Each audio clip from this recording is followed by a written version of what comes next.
All right, welcome everybody. This is a lunch and learn brought to you by Wetlands Watch.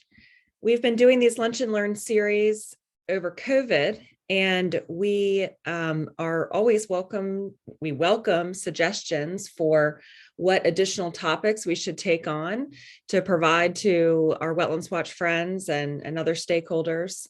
So if you have a suggestion, feel free to email any of the Wetlands Watch team, and we'll see if we can accommodate that request. Just wanted to offer a very brief introductions of the Wetlands Watch team. So if you're a Wetlands Watch staff person, turn on your video and wave. Mary Carson Stiff, Policy Director. We have Madison Teeter with us, Skip Stiles with us, and Ross Weaver. Of course, Skip turns off his video. Classic. We're a nonprofit based in Norfolk, Virginia, working statewide on wetlands protection, doing this primarily through sea level rise adaptation, as the greatest threat to Virginia's wetlands is sea level rise and climate change. We have gotten deeply, for better or for worse, involved in the National Flood Insurance Program because all of the a lot of the land use and regulatory programs along our shoreline intersect with the National Flood Insurance Program. And so we have become very engaged in FEMA land because of this. And our work in the National Flood Insurance Program has brought us into very close contact with local government staff, many of whom are on this call and are all wonderful colleagues and great partners in this work. We have a special interest in the community rating system, which we are going to talk about today, or the CRS program. This is the voluntary program available through local government's participation in the National Flood Insurance Program. Basically, most Virginia communities are in the NFIP, and if you want to join this additional voluntary program, you are rewarded for actions that the community is taking to go above and beyond the minimum standards that are required of NFIP participating communities. And in exchange for all of those higher standards, you're earning flood insurance premium discounts for your policyholders. So that is the program that we referenced at the top of the call. And as our attendees are referencing how they are excelling in the CRS program, that's really what they're talking about. Okay, so let's get started. If you've heard of the National Flood Insurance Program, then you know that it is a beast and it involves a lot of different programs and a lot of different actions that engage private property owners as well as local governments. We are going to be talking about a very significant modification to the way that the National Flood Insurance Program determines insurance rates for all of the policyholders across the entire country. We're going to talk about the national impacts of this change, and then we're going to zero into the Virginia specific impacts. We're going to provide a little bit of commentary on how we're seeing this rollout occur. And our commentary is based off of our conversations with our flood insurance writers and agents who are friends of the organization. And there's some agent presence on the call, and we'll be looking for input from those people as well during the conversation.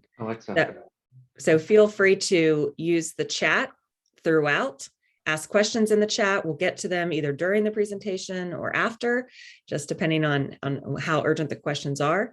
And feel free to engage in the discussion at the end. Okay. Risk rating 2.0 is what the National Flood Insurance Program is calling this massive overhaul. I might refer to it as RR 2.0, or it might be referred to that in the slides, but that's what we're talking about, this big change to the rating program. FEMA is changing how they are determining these rates. The rates are no longer based on the flood zones that are included in FEMA's flood insurance rate maps. So if you're an NFIP participating community, you receive flood maps from FEMA, and those flood maps determine how you regulate development in those flood zones. It used to be the case that the insurance world was directly aligned with the mapping world in the National Flood Insurance Program. And that is no longer the case. And we're going to talk a little bit more about that. But it's important to know zones no longer matter in the rate determination of your flood insurance premiums. There is no more grandfathering. They are eliminating subsidized rates. So there's a little bit of subsidizing that's happening, but it is essentially going to be eliminated under Risk Rating 2.0. They're eliminating cheap voluntary policies or preferred risk policies. So there are no longer kind of good deal policies for property owners that aren't required to carry flood insurance. If your structure is located in a high-risk flood zone as determined by that flood insurance rate map, then that means that you would be required to carry flood insurance if you had a federally backed mortgage. If you're outside of those high-risk flood zones, then you can buy an elective policy.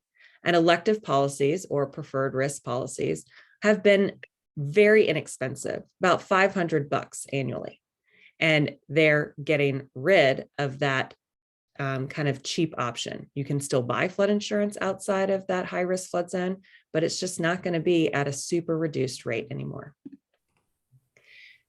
Rates are going to factor in the value of a structure for the very first time. So before, the National Flood Insurance Program didn't care if you lived in a McMansion or you lived in a modest small home. Now they are considering that, which is really smart from an equity standpoint.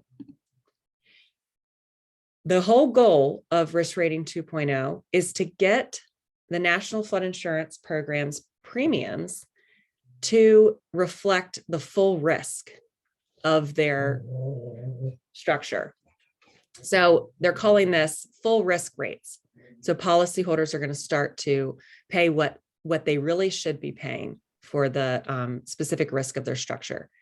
Just important to note that these full risk rates are subject to the congressional caps that are part of the Biggert-Waters and Grimm-Waters reforms that Congress has passed, in the 2013, 14, 15 timeframe. So 18% increases annually.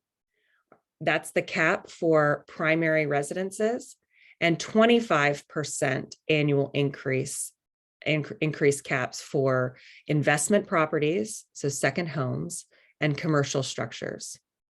So those are mandated congressionally, and they're still in place. So the way that the National Flood Insurance Program rolled this out is they made it new policies basically used this new risk rating starting October 1st. So if you bought a house on November 1st, you were required to carry flood insurance because you were buying a house in one of those high-risk flood zones, you were getting a rate that was determined through this new rating approach. If you have an existing policy, then this new rating approach has become effective on April 1st, so the very first of this month. So why did the National Flood Insurance Program why did they elect to do this massive overhaul of the rating methodology? It had not been updated since the 1970s. And so, it's probably a good idea to make some changes to something that was around when Nixon was president. So old method, and there is so much new science and technology that is available to ostensibly create a more accurate risk profile for a property. There is an acknowledgement that flood zones are just lines on a map, and the floodwaters go well beyond those lines. And if you live in southeastern Virginia and even in a riverine context, you know that this is absolutely the case. And flood risk is far more complicated than simple zones on a map. There was a huge need to address equity in the National Flood Insurance Program. Insurance rates not factoring in the replacement cost of a home was creating a lot of inequity. So property owners paying the same amount in a premium as that have a very, very small home, paying the same amount as a next door neighbor with an enormous home. So there was a real desire to make the program reflect an economic burden to the policyholder. My favorite reason why this change occurred is to help address the debt of the National Flood Insurance Program. So NFIP is currently $20.5 billion in debt. And the debt is serviced by the National Flood Insurance Program, and the interest is paid by premiums. So if the NFIP wants to become more solvent, they need to increase the cost of their premiums. There's a huge number of preferred risk policies in the country, massive number of preferred risk policies. This is creating a drain on the pool from premiums because they are so inexpensive. And so that's a big part of this change. Here's a look at the debt of the NFIP. Debt is absolutely correlated to massive storm events. And you can see with each new storm, we have a big hike because of the losses that are paid out to property owners. And there's been debt cancellation that's occurred congressionally. A lot of this is because of the borrowing capacity of the NFIP. And so debt cancellation is pretty critical to allow for our massive events when the NFIP really does need to borrow more to pay out in losses. So this is a really strong indication of why change really needed to occur in the NFIP. Let's talk about this rating modification.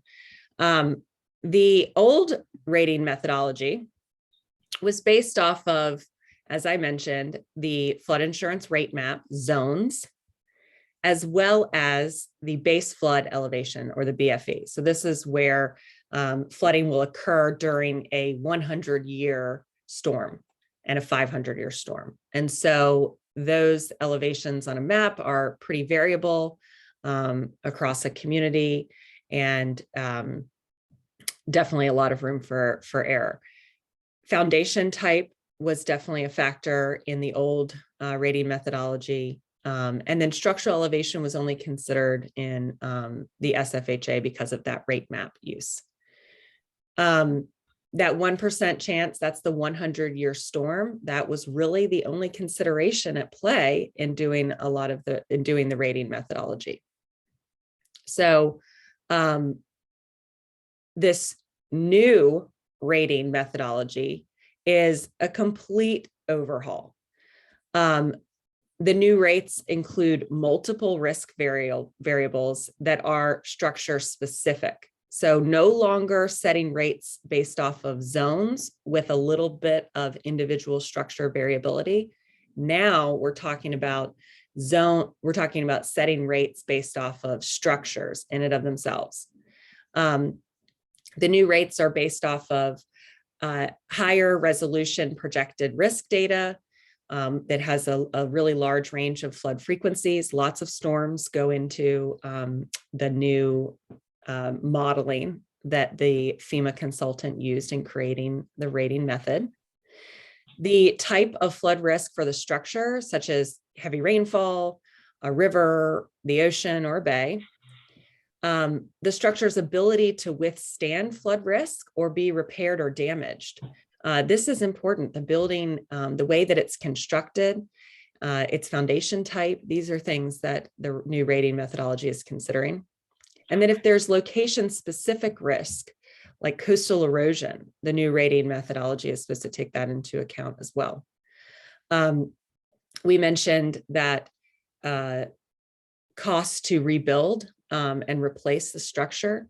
This helps remedy the problem where under the old system, 2 properties with the exact same flood risk, but a 2,000 square foot differential, were paying the exact same rate. So that's this equity component. All right. So how does this translate to maybe some of the materials that you look at when you're a local floodplain manager or even a property owner who's interested in buying a house? This is an image of a flood insurance rate map. And this is the city of Norfolk, and this is The Hague. The blue represents the 100-year floodplain. So this is that 1% annual chance of a storm occurring. And this is where flood insurance is required if you have a federally backed mortgage. If your structure is located in the yellow or the shaded X or the opaque X zone, the transparent X zone, then you don't need to carry flood insurance, and you are eligible to receive a preferred risk policy. FEMA has said for its rating purposes, this is being completely thrown out the window. If you have a structure, let's take this structure right here, it's going to have a rating that is going to be extremely similar to the structure that is right here in that high risk flood zone, because these lines on the map are likely not a good indication of the structure's risk. So this is according to the new rating methodology.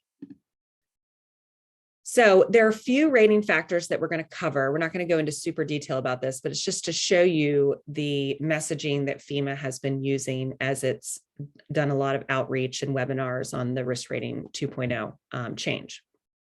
Distance to a flooding source is a new component of the rating methodology.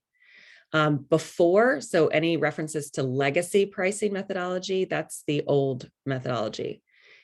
This was never taken into account under the old rating method. The new rating method looks at distances to different flooding sources: rivers, coasts, oceans, lakes. The way that they are defining this distance to a flooding source changes depending on what the source is. There's a special consideration in risk rating 2.0 for coastal flood risk. And this is especially relevant for Virginia, and specifically coastal Virginia. So under the old method, they looked at zones that had specific risks related to wave height. And so if you were close to where waves could impact your structure, that determined how your rating was set. Under the new methodology, it says, okay, well, those zones, they weren't really showing enough extent of the risk, because just because you're not right next to a water body, such as the coast, doesn't mean that during a big storm, you couldn't be impacted by the wave action, essentially. And so now under the risk rating 2.0, they're looking at coastal risk as anywhere 50 miles from the coast. That's kind of what we understand the coastal risk to mean. And that certainly includes where we are right now in Norfolk. The kind of reasoning behind this is that all of the intercoastal waterways are certainly impacted by coastal storm action. This is how FEMA is sort of representing visually the difference between the rating method. This house here, obviously closer to the coast, will pay more than this house here. That's the gist, essentially. Elevation. Would you like for me to type in input or speak during the presentation if I have something to say. I think typing would be great. And I can see what you're saying. I can loop it in. Okay. Thanks, Mike. Elevation is a huge rating factor. That was the case that elevation under the old rating methodology was based off of the base flood elevation. But under the new rating methodology, it's based off of the first floor height of the structure and the elevation of that structure in relationship with the flooding source. There's going to be a lot of kind of commentary about how risk rating 2.0 is rolling out. And I'm just saying this in advance of Mike typing stuff into the chat. We're presenting the facts as like they're presented from FEMA, all of the FEMA messaging. That's what we're reporting to you. But there is a lot of discussion about how it's rolling out. And so I just want to kind of set the stage for commentary. This elevation factor, as I mentioned, also has a lot to do with where the flooding source is. And so you can see that this flooding source is a pluvial hazard. And so if the structure is on the ground higher than where the risk is from rainfall, so obviously there's a huge slope here. And so this house is far more at risk than this house. Its elevation is protecting it from increased risk. And so this house will pay more is the idea. Construction type, this is about how well your structure can withstand flood impacts, is now a factor, and it was not before in the old methodology. And then one of the most important rating characteristics that we can kind of discern is determining cost is the replacement cost value of a structure. So $2 million valued home versus a $250,000 valued home, you know, these houses really would be carrying the exact same flood insurance rate previously, and now the replacement cost will be a factor, which means this house will pay less. The number of floors of a structure is also a consideration under the risk rating 2.0 rating methodology. So that's a factor as well. So how are we seeing this shake out in practice? So the rate is considering two things: the FEMA rating model data. So that's kind of their information source that we don't have access to and don't really know how it works all in practice. Then they're taking insurance agents' data that they're inputting on the FEMA website. And so this is where individual structures, square footage and things like that can be inputted. And so once those are factored in together, then your rate is what results. What we're hearing is that square footage seems to have the biggest impact on the rating cost. We're hearing that enclosure types, such as basements, which would normally have a tremendous impact on cost of a flood insurance rate under the old methodology, is no longer having a big impact on the rate cost. Mitigation measures, we're going to talk more about this, have a very small impact on cost. And so flood insurance vents are offering about $150 to $250 off on average of an annual rate, and home elevation, so mitigating above that base flood elevation, which has been a practice adopted by just almost virtually every coastal community, is no longer offering a massive financial incentive in terms of a rate reduction. Elevation certificates can help, but they're offering a minor impact on the cost when everything kind of shakes out. So we've heard anecdotally about $150 maybe of a reduction. We haven't heard of anyone using an elevation certificate and having their premium go up or their rate go up. But again, we're just sharing anecdotal information. I just want to note, no one can access FEMA's rating methodology. It's kind of confidential information. And so there's no way to dissect any of the rating method or the rating elements and how they interact with each other in terms of cost. So we mentioned that the whole purpose of this is to get to full risk rates, and a breakdown of when policies nationally will reach their full risk rate can be seen here. So 25% in year 1, 50% in year 5, and 90% by year 10.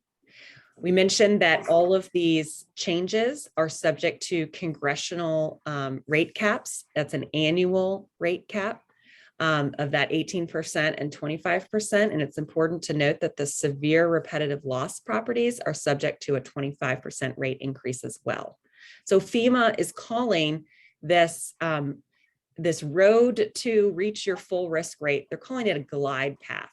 So every year you'll increase incrementally based off of that congressional cap.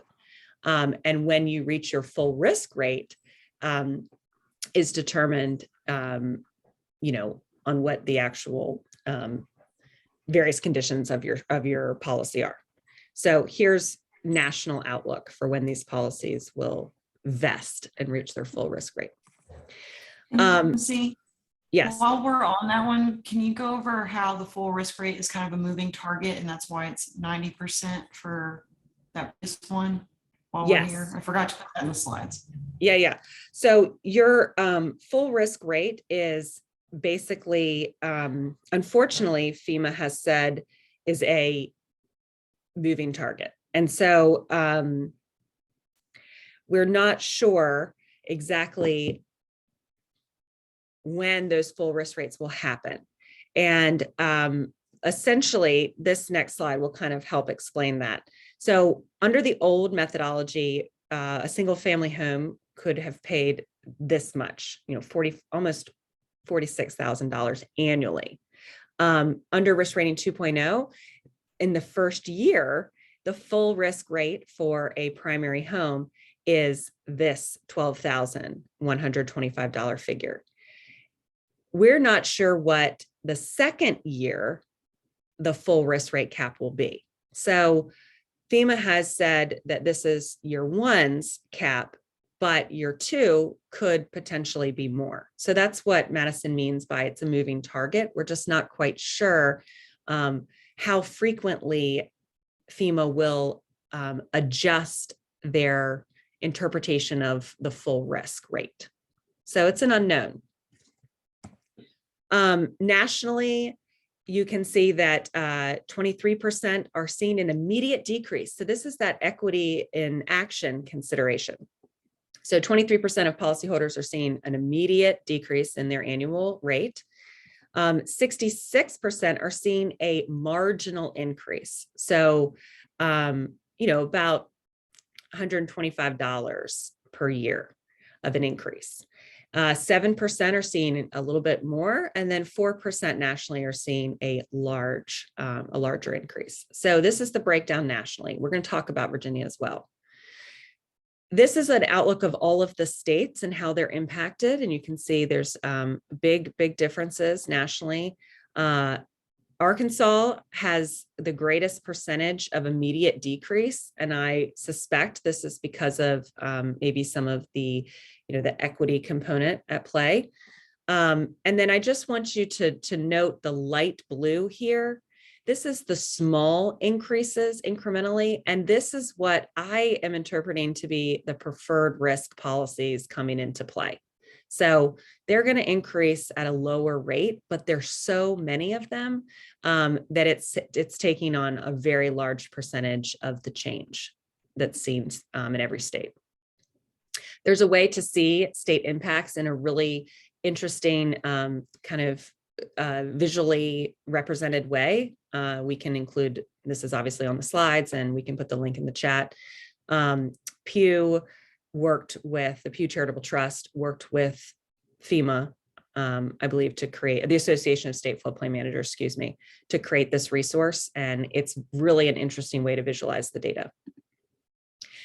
In Virginia, we are seeing this outlook. So 45% of policies will go down immediately. This is pretty high when you compare to other states, especially coastal states. 48% are seeing that small increase. So this is like, in my mind, how I'm thinking about preferred risk policies increasing. 5% seeing a decent increase, and then 2% seeing that big increase. So this is how you can see by rate class, the modifications. This is the number of policies that we have in force in Virginia. Pre-firm subsidized is smaller than I think what I was initially considering, but you can see the preferred risk policy number. It's just massive. So I think that we have a lot to think about with these voluntary policies and how they're going to change over the course of the next several years. Full risk rates, there are many already in place. And so that gives us a good idea of how many people won't see a huge change. What is the policyholders experience? This is a mock-up letter based off of a real letter that we've received. This is what happens when you're about to renew your policy. You get this letter in the mail and it says various different characteristics about your house. And you need to review it because we've heard that the specific information has been incredibly inaccurate. So it's important that you advise, if you're talking to any property owner that's about to renew, that they review this document carefully because it can have a significant impact on their policy moving forward. Madison has made a good point that if your rate is lower than it was before in risk rating 2.0, you don't want a policyholder to say, okay, great, I'm just going to check this off the to-do list and I'd love to see a decrease, because it could be decreasing significantly more if you do make the modifications that need to be made. It's important to note that there are some really weird numbers that kind of show up in this 99 and 999. This is what they say is a FEMA default value and must be updated. I don't know if you're supposed to update it or they're supposed to update it, but if you're talking to somebody and they're like, I don't have 99 elevators in my house, then you really need to tell them that FEMA understands that's an error and they're going to fix it. Now, after you send this letter and modify it, there'll be another follow-up from your flood insurance agency, whoever writes your policy, that gives you the corrected rate based off of the new data that you're providing. So this is kind of the contact that FEMA is having and how risk rating 2.0 is affecting property owners. Risk rating 2.0 in the CRS program, we're still figuring this out, I must say. We're learning a lot and we're talking to as many people as we can at the top of the food chain to understand how this is all going to play out. Important to note that it does not currently impact any way that the activities that are credit earning in the CRS program are currently represented. So no massive change to the CRS program, the operation of the CRS program. The good news is that it used to be the case that only those high-risk flood insurance policyholders received the CRS discount. So only those policyholders in those high-risk flood zones. Now, everybody who has flood insurance in the whole community is going to receive the discount. So this is great news, and it means better benefits, bigger distribution of the benefits of the CRS program. Mitigation actions under the CRS program, how it's credited, how they are credited. So every time you elevate a house, you get points. If you're capturing it in the CRS program, that's not changing. You still get those points. To address risk rating 2.0 and the CRS program, FEMA is launching CRS Next over the next maybe 5 years or so. And we don't have any information on that now, but we will be providing information on that and hopefully helping communicate the concerns of our local government stakeholders to FEMA. FEMA's messaging around the CRS program and risk rating 2.0 has been causing extreme confusion. And I don't want to go into too much detail about this because I think it could add to the confusion. But essentially, FEMA has been saying CRS communities are not going to, policyholders in CRS participating communities are not going to see the CRS discounts until they reach their full risk rate. That might be true how FEMA's thinking about it, but when we do the math and the comparison between, a non-participating CRS community working a policy on a glide path and a current CRS participating policy on a glide path, the CRS discount is baked in to the glide path. And that is really the takeaway message here. You are still going to get the CRS discount. It is just going to be potentially represented by FEMA in a different way. And I don't want to go into any more detail than that because the messaging has been extremely problematic. But it's important for you, CRS communities, to know that your policyholders are still receiving the benefit of your CRS participation in year 1 and in year 2 as they go on that increased glide path. If their rate goes down right away and they're at full risk rate, that's great.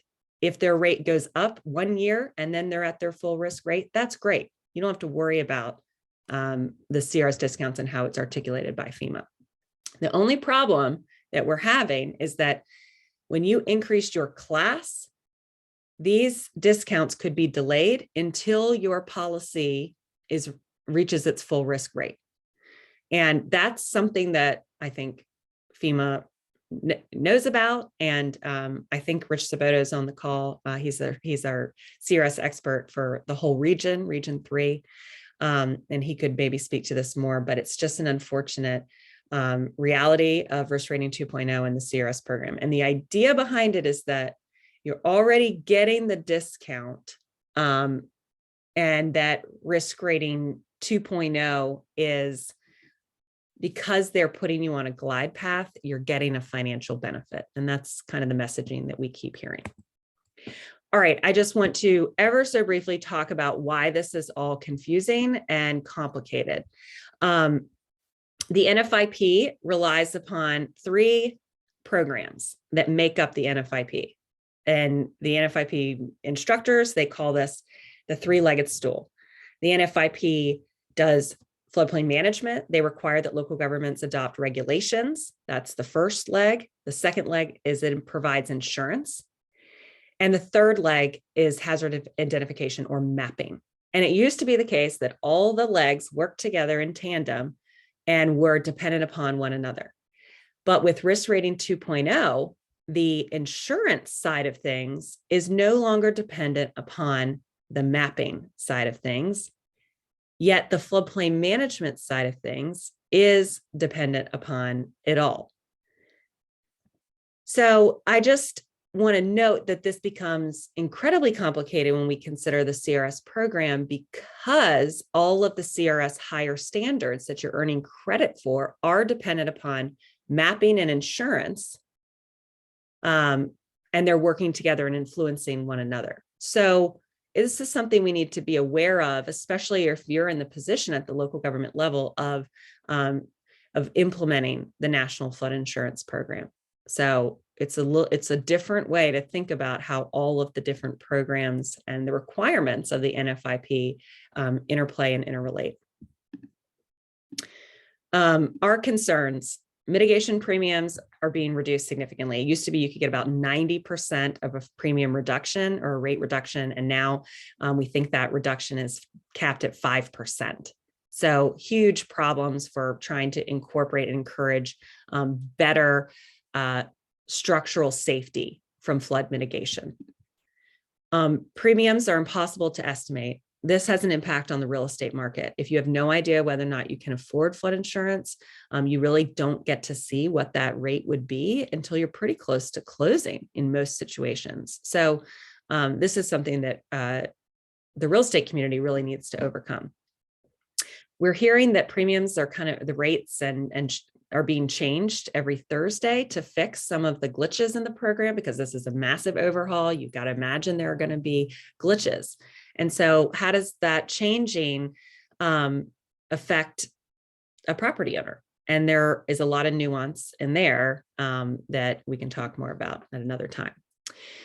these mistakes. So when FEMA makes a mistake, or the National Flood Insurance makes a mistake in its rating, these mistakes are not subject to the congressional rate caps. And so if the mistake is a $10,000 mistake, or in risk rating 2.0, maybe like a $5,000, $8,000 mistake, there's no relief for a property owner that would make that jump the next year after the mistake is fixed. And that could cause great consternation and, a problem for people financially. Insurance agents aren't being really updated on how all this is changing. And so there are a few that are very all in the weeds on this, but not many. This preferred risk policy thing, increasing these rates, could cause people to drop flood insurance instead of encouraging people to buy it. And in our region, we say, if you live in our region, you need flood insurance. I don't care who you are or where you live. And so it makes it harder for us to push this, protect your property, protect your economic livelihood. It makes it hard for us to make that message. And then this CRS class improvements delay is a big one for us. We have a lot of resources that you can look at, and we'll make this available when we send out the slides. But there's a lot to be learned and a lot new to discover and uncover. So that's what we've got. I think there's been a lot of activity in the chat. Madison, if you want to go through it and tell me what people have been saying, that'd be great. And we can unmute and you can ask questions as well. Yeah, so fortunately, I've been able to ask all the questions, or I've been able to answer all of the questions that have come through in the chat. Most recently, John Bateman and I were discussing that the mitigation discounts dropping at a drastic rate from that 90% discount to what we believe will be at that 5% discount. And John was saying he was hypothesizing that it could impact human behavior and how it leads folks to take on those risks, whether it's maybe they'll move away because they're taking on a higher risk and they can't get as high of discounts for trying to mitigate that risk, or potentially dangerously the other direction of where they no longer take on those mitigation actions to help protect themselves, and they are now putting themselves more at risk because those discounts are being disincentivized in a way by FEMA. Can I interject at this point? Yeah, absolutely. So there's two phases to this. One side of it is not getting the discount. The other side of it is premiums being reduced to the point that there's no incentive to mitigate. So you take the typical house and with a basement, Largemont, downtown Hampton, areas like that, they're no longer being priced from flood insurance. And I own flood insurance, Hampton Roads. There's we're no longer pricing flood insurance from the basement slab. We're pricing flood insurance from the first enclosed floor. So because of that, I have clients that are going from $4,000 or $5,000 a year, and because of those premiums are incentivized to mitigate, to going to $350 a year without doing anything to mitigate. So there's the two sides is not getting the premium reduction for mitigating, or you're getting a premium reduction because of the elevations in which flood insurance is being priced is significantly different. And between those two, you're eliminating flood vents on a typical crawl space. You're eliminating relocating mechanical to higher grounds and eliminating basements. So the flood mitigation business is dead. It's gone. There is no more flood mitigation business. I've designed over 1,500 mitigation projects, and I'm contracted with everybody from construction companies to flood vent companies. And I can tell you that flood vent companies, their flood vent sales are down 90%. And part of that is that not only does it not reduce premiums, but the other part that you have to consider as city planners and people on the private sector side is that builders are still going to be required to abide by FEMA code, but there is not going to be any financial incentive to the owner of the house or the builders or flippers that are in the business. Because I mean, I quoted a brand new construction project the other day. It was 100% compliant, 3 feet above base flood, properly vented, and the premiums are coming in at $2,300 a year. So it's a very confusing marketplace, in my opinion. Yeah, that's all great points. And this is something that FEMA has been made aware of. And there are a lot of advocates for the flood mitigation community and flood mitigation as an activity to provide safety. And the Association of State Floodplain Managers is taking a pretty dramatic stance on the potential harm that not allowing for a greater flood mitigation financial incentive in the rate. That's a huge impact that we'll have on community safety. So they're taking an aggressive stance on it. And we, have heard that FEMA wants to hear about specific examples. And Mike, I know you've been sending them to me and I've been passing them along because of this great concern. So, I think that for folks, this is a big change, and it is one that is very well intentioned in the sense that there should be, some changes to reflect the changes in technology and our changing understanding of risk. And so we want risk to be priced accurately. We want the National Flood Insurance Program to be solvent.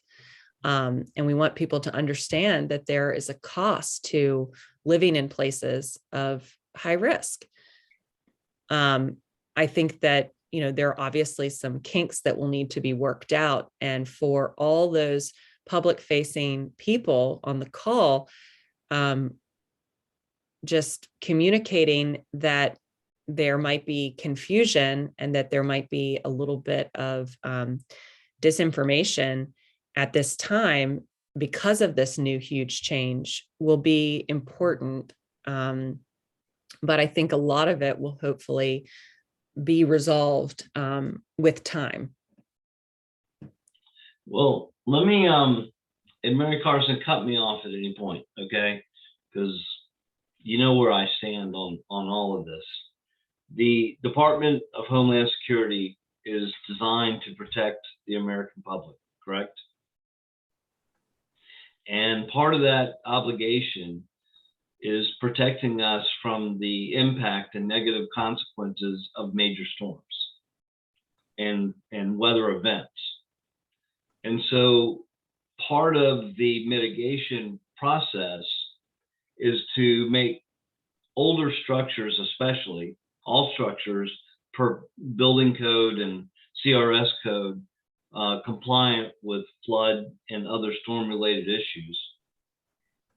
And to bring those homes into compliance, give them more structural integrity from hydrostatic pressure, things of those issues.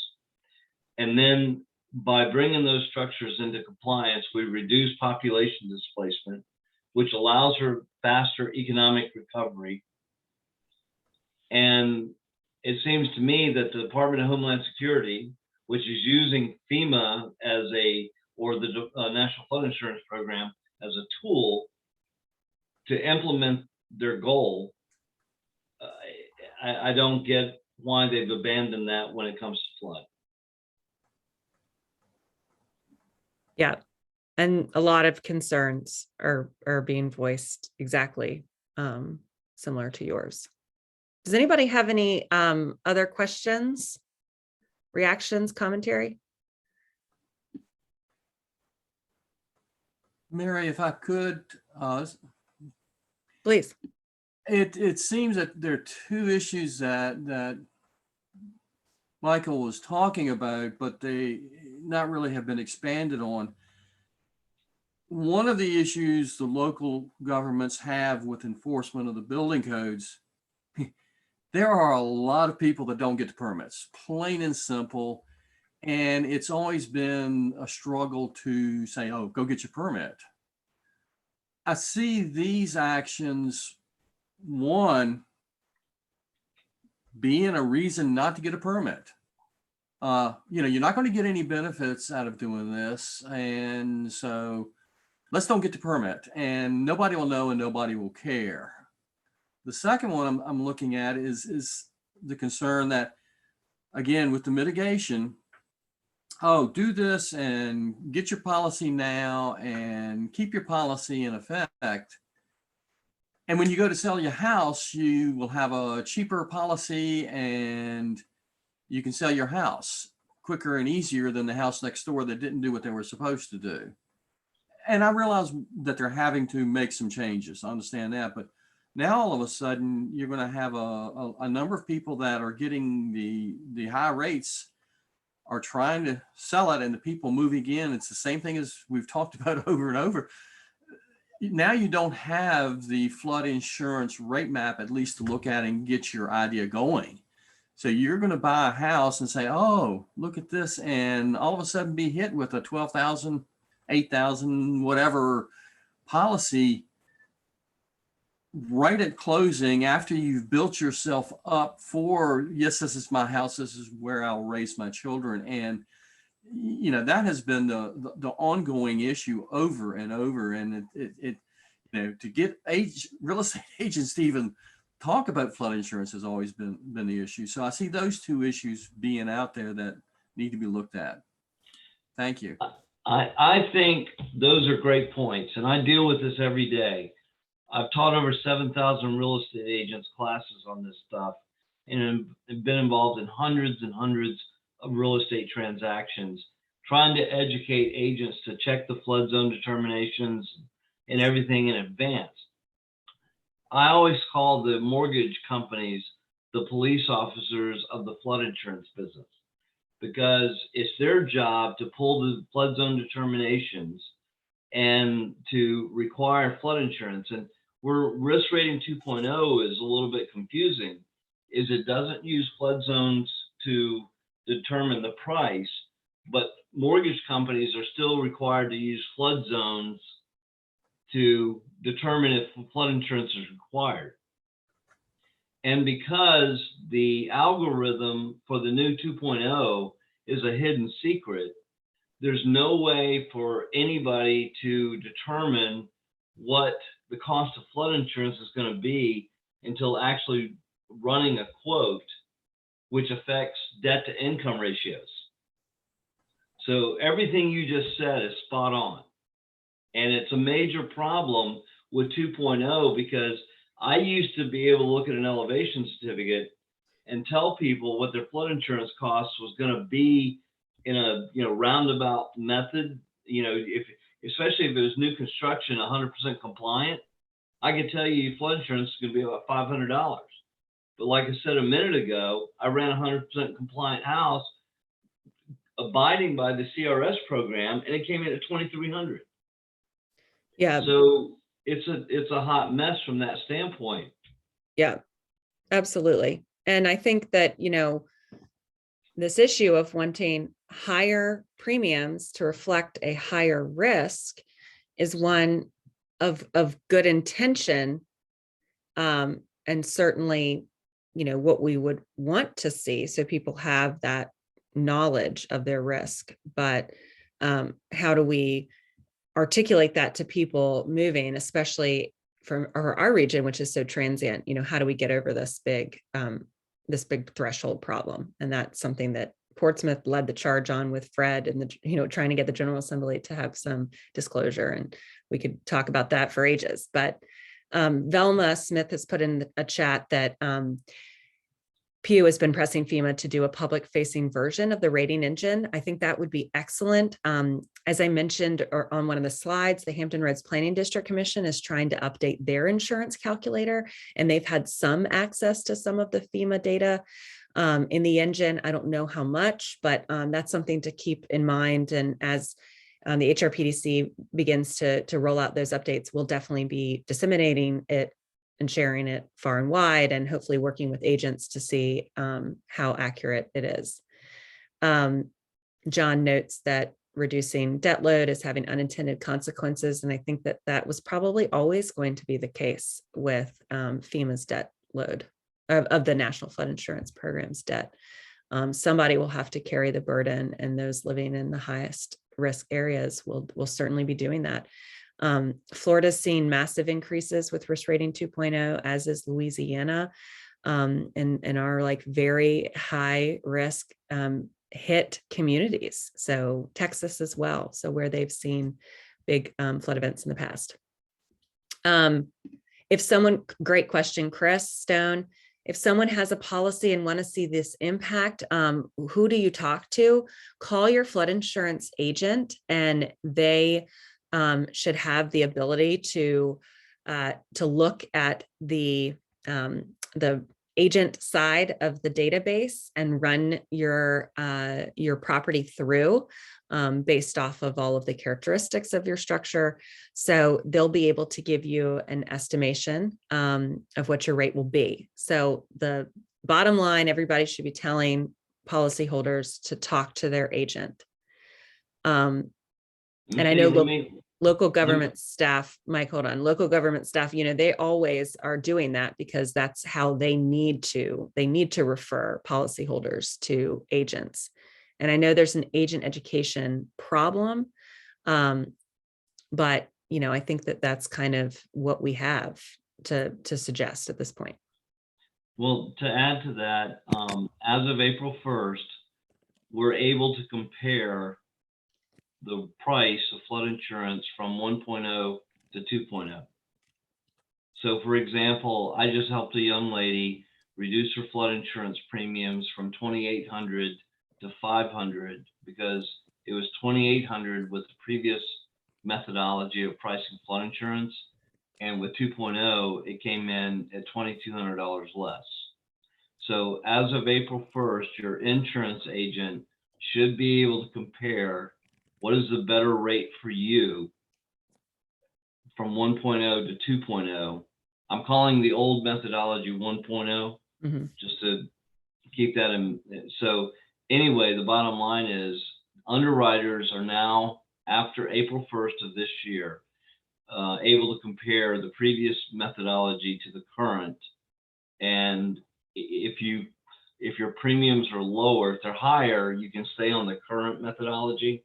But if you're high, if you're lower, you can actually go on to 2.0 and get a prorated refund right away. That's a great point. Yeah, and that is important, especially for that equity piece of this. Like, yeah, but it's your own agent that needs to take care of that. Right. And most agents aren't proactive because they're going to get a commission chargeback. Yeah, good. So talk to your agents, folks. It's 1:03. Want to be cognizant of everybody's time. If you need to jump off, just thank you for participating. We'll be staying on for a little bit and chatting. So if you have any additional questions, feel free to stay on. We'll be sending out all the materials via email. That'll include the slides with a lot of those links embedded in the PDF. And we'll be posting the recording online on Wetlands Watch's website as well. And any additional questions you have, you can direct them to me or to Madison. We've sort of been tackling the risk rating 2.0 world together at Wetlands Watch, and I'll put our email addresses in the chat. So thank you again for being a part of Wetlands Watch's Lunch and Learn series. We really appreciate your participation, and we look forward to seeing you at the next one. And if you want to stick around, we'll stay on for a while. Also, we will be coming out with more risk rating 2.0 specific videos soon. We currently have 2 released that was on that resources page that you all will have access to when MC sends out the slides. It's the national and then the Virginia impacts, but then we'll also be coming out, excuse the train, I live right next to the railroad track. We will also be coming out with a video specific for policyholders. So when they get that letter from their insurance, company, what they should do to check it, fact check it, make sure it's correct, and how to contact their agent to correct it if there is something wrong. And then we will also be doing a more specific video on how the CRS program is going to be impacted / not impacted by risk rating 2.0. So watch out for those videos as well. That will be coming out within the next month or two.